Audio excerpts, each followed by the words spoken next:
Good morning, dear children. Welcome back to my channel Sunana Dogra. I am continuing with the second part of the summaries Indigo, class 12 NCERT course English. In the first part, we learned about how Gandhiji stood with the peasants and how he fought for the right of the peasants और sharecroppers किस तरह से जो गरीब farmers हैं उनके साथ बदतमीज़ी हो रही थी, उनके साथ बदसलूकी हो रही थी, उन सब के खिलाफ़ गांधी जी ने आवाज़ उठाई और बहुत सारे लोग उनके साथ जुड़ गए। और जो वहाँ के लॉयर्स थे, पहले वो बहुत बड़ी फ़ीस लिया करते थे, लेकिन गांधी जी के कहने पर वो सब भी साथ में आए और उन्होंने देखा कि एक इंसान जो हमारे शहर का नहीं है लेकिन फिर भी वो यहाँ रहकर हमारे गांव के, हमारे डिस्ट्रिक्ट के, हमारे स्टेट के जो फार्मर्स हैं उनकी मदद कर रहा है और उनके लिए वो जेल जाने को भी तैयार है। तो लॉयर्स भी साथ में आ गए और उन्होंने भी ये वादा किया कि जब तक हम जीत नहीं जाते हम पीछे नहीं हटेंगे। और ये संगठन को देखकर, ये एकता को देखकर जो सिविल डिसोबीडियंस मूवमेंट स्टार्ट हुआ उसको देखकर ब्रिटिशर्स भी डर गए और जो वहाँ के लेफ्टिनेंट गवर्नर हैं उन्होंने केस वापस ले लिया और जो पीजेंट्स हैं उनको जीत हासिल हुई। तो ये पहली बार हुआ था कि जो ब्रिटिशर्स डर के मारे पीछे हट गए और बाद में जो लैंडलॉर्ड हैं उनके साथ गांधी जी ने बात की और उन्होंने ऐसा पूछा कि हमें ऐसा क्या करना है जिससे कि हम इन गरीबों की मदद कर सकें। तो गांधी जी ने कहा कि तुम लोग अपनी जो इनकम है उसका जो भी आपने पैसा गरीबों से लिया है, गरीब फार्मर्स से, उनको आप 50% वापस कर दीजिए। लेकिन जो लैंडलॉर्ड्स हैं उन्होंने कहा कि हम 50% तो नहीं, हम 25% वापस करने का वादा करते हैं।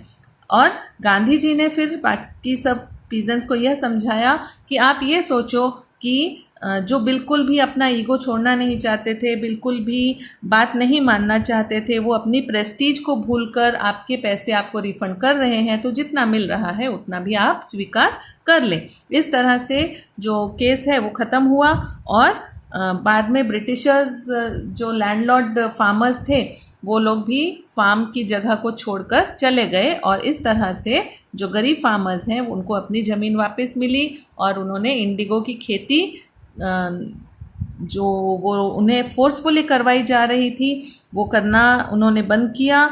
और जो शेयर क्रॉपिंग हो रही थी, मतलब जो एजेंट्स बने हुए थे कि फार्मर से सामान खरीद कर दूसरों को ज़्यादा कॉस्ट में बेच रहे थे, उनका भी अंत हो गया। इस तरह से गांधी जी ने एक जीत हासिल की। लेकिन गांधी जी इतने से संतुष्ट नहीं हुए, उनको लगा कि अभी और बहुत कुछ करना बाकी है, तो इसलिए वो चंपारण में 7 महीने तक रहे। उन्होंने बहुत सारी मीटिंग्स की, बहुत सारे लोगों से मिले और उन लोगों के प्रॉब्लम्स को सुनकर उनको हल करने की कोशिश की। तो सिर्फ गांधी जी ही नहीं, उनके साथ उनकी वाइफ कस्तूरबा, फिर महादेव देसाई, नरहरि पारिक और गांधी जी का छोटा बेटा जो है देवदास, वो भी साथ में रहे और अपने आश्रम से ही उन्होंने स्कूल जैसा माहौल क्रिएट किया और पढ़ाना शुरू किया और साथ ही साथ प्राइमरी स्कूल्स भी खोले। गांधी जी की हेल्प की वजह से 6 प्राइमरी स्कूल्स गांव में खुले और कस्तूरबा भी अपने आश्रम में ही पर्सनल क्लेanलीनेस और कम्युनिटी सैनिटेशन के बारे में शिक्षा देने लग गई। बाद में उन्होंने देखा कि जो हेल्थ कंडीशन है वो बहुत ही ख़राब है लोगों की, तो गांधी जी ने एक डॉक्टर वॉलंटियर अपॉइंट किया जो 6 महीने के लिए वहाँ रहे। 3 तरह की मेडिसिन उनके पास अवेलेबल थी, जैसे कि castor oil, quinine and sulphur ointment.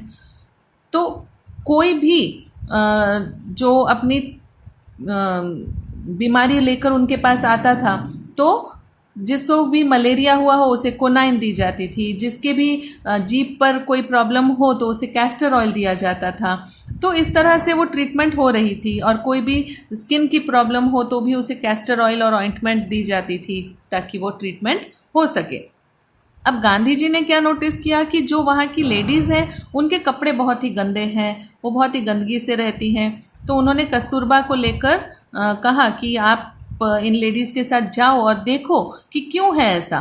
तो कस्तूरबा उनके घर गई और एक लेडी जो है वो कस्तूरबा को अपने घर के अंदर ले जाती हैं और कहती हैं कि देखो हमारे घर में कोई कबर्ड नहीं है, कोई बॉक्स नहीं है और ये जो मैंने साड़ी पहनी है ये भी मेरे पास ये एक ही साड़ी है, इसके अलावा मेरे पास और कोई कपड़े नहीं हैं।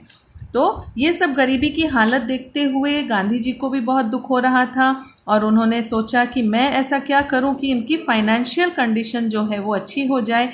इसके लिए उन्होंने क्या किया, उन्होंने चंपारण में रहकर गांधी जी ने आश्रम पर नज़र रखनी शुरू की और फिर उन्होंने अपने फ्रेंड्स जो उनके अकाउंटेंट हैं उनको भी बुलाया और फाइनेंशियल अकाउंट्स किस तरह से है, क्या खर्चा हो रहा है, क्यों हो रहा है, वो सब उन्होंने जानने की कोशिश की।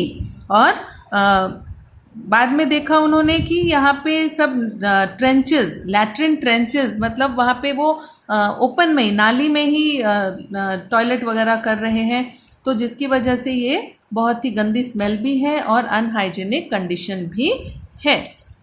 तो इसलिए उन लोगों ने मिलकर वहाँ पे सारी अवेयरनेस लाने की कोशिश की और चंपारण जो है वो एक एपिसोड बन गया कि एक turning point of Gandhi's life. मतलब चंपारण की जो परिस्थिति है, वहाँ के जो फार्मर्स, फिर वहाँ की जो गंदगी और गरीबी की हालात लोगों की देखकर गांधी जी के अंदर एक नया टर्निंग पॉइंट आया और उन्होंने ऐसा सोच लिया कि मैं अभी ऐसा बहुत कुछ करना चाहता हूँ कि मेरी कंट्री से ब्रिटिशर्स जो हैं वो मुझे ऑर्डर ना दें, मेरे किसी भी इंडियन को ऑर्डर ना दें और यहाँ से निकल जाएं। पर Champaran he declared that the British could not order him about his own country, so Gandhi's politics was intervened with the practical day-to-day problems of the millions. तो गांधी जी के जो पॉलिटिक्स थे वो किसके साथ जुड़ गए, वो आम लोगों की प्रॉब्लम्स, जो दिन भर की हर रोज़ की प्रॉब्लम्स हैं उसके साथ उन्होंने अपने आप को जोड़ लिया। और जो कुछ भी उन्होंने किया उन सब में वो फ्री इंडिया पाने के लिए उन्होंने मेहनत की। So who could stand on his own feet and दस मेक इंडिया फ्री। तो गांधी जी के जिद की वजह से, गांधी जी के दृढ़ निर्णय की वजह से इंडिया को आज़ादी मिल पाई।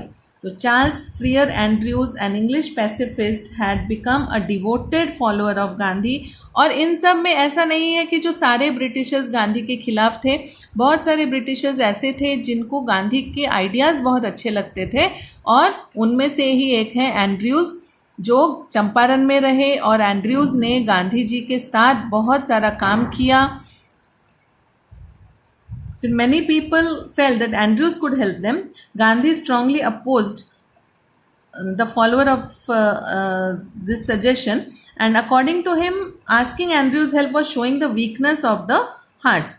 तो भले ही वो एंड्रयूज़ जो है वो गांधी जी का फॉलोअर था, गांधी जी के साथ बहुत सारा काम करना चाहता था, लेकिन फिर भी जब लोगों ने सोचा कि हम एंड्रयूज़ की मदद लें तो गांधी जी ने मना कर दिया कि नहीं, वो एक इंग्लिश मैन है तो उससे हम मदद नहीं मांगेंगे। उससे मदद मांगने का मतलब है कि हम कमज़ोर हो गए हैं, तो ऐसा हमें नहीं करना है।